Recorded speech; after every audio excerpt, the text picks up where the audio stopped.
છોટાઉદેપુર જિલ્લાના પુનિયાવાડ ગામની આદિવાસી મહિલા ગીતાબેન રાઠવા બની લખપતિ દીદી।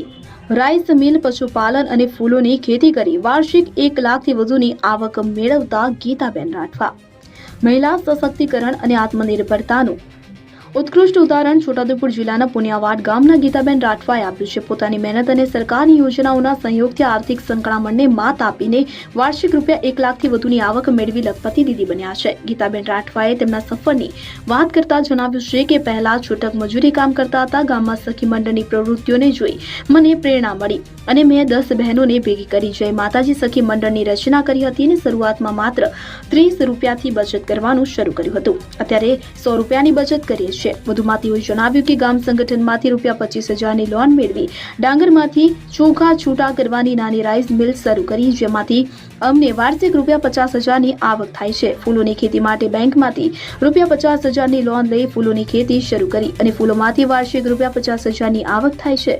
સાથે પશુપાલન થકી દૂધના વેચાણ દ્વારા વાર્ષિક વધારાના ₹30,000 મળે છે। લખપતિ દીદી યોજના થકી ગીતાબેન રાઠવા આત્મનિર્ભર બન્યા છે કે જેમની વાર્ષિક આવક હવે ₹1 લાખથી વધારે છે અને આર્થિક રીતે પગભર થયા છે। લખપતિ દીદી યોજના અમલમાં મુકાતા બહેનો આત્મનિર્ભર બની છે। મારું નામ રાઠવા ગીતાબેન શૈલેષ છે। હું છોટાઉદેપુર જિલ્લાના છોટાઉદેપુર તાલુકાના પુનિયાવાડ ગામની રહેવાસી છું।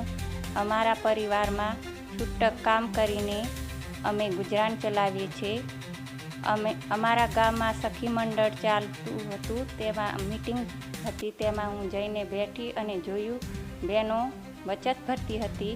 પૈસાની જરૂર હોય ધંધા માટે, એ પૈસા લેવા માટે, તો એવું મને ઈચ્છા થઈ મંડળમાં જોડાવાની।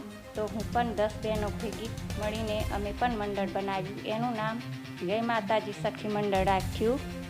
તેમાં અમે ₹30ની બચત કરતા હતા પહેલાં, હાલમાં અમે ₹100ની બચત કરીએ છીએ।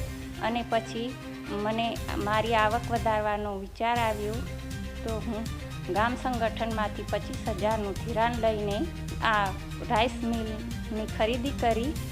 તેમાં મારે આવકનો વધારો થયો અને ₹50,000ની લોન હું બેંકમાંથી લીધી અને ફૂલોની ખેતી કરી।